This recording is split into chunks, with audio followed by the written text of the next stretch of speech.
Koolituse eesmärk on harjutada kontingendi allüksusi kõigepealt tegutsema kompanii koosseisus koos ja siis suuremas plaanis ka kontingendi koosseisus. Suur osa õppusel osalevast koosseisust on Scoutspataljoni kaitseväelased, kes mängivad kohalikke elanikkonda, mängivad Talibani. Lisatud on vahipataljoni ajateenijad, keda me seekord kasutame Afgaani julgeolekujõudude rollis.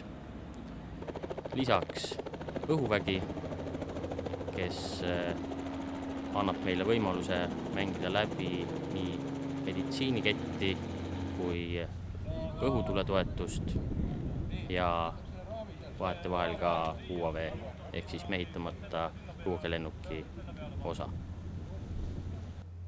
Lisada tuleb veel logistikapataljon, kes siis on välja pannud NSC, kes on siis üks osa Estkon koosseisust.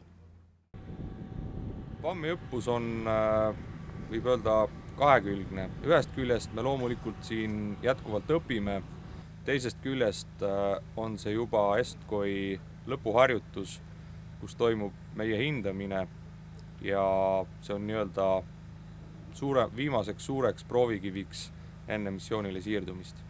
Arenguruumi veel on, kuid üldiselt võin öelda, et jään oma üksusega rahule ja on pisivead, kuid need kõrvaldame käigult ja on näha, et iga päevaga muutub üksus üha paremaks ja on paremini kokku töötanud.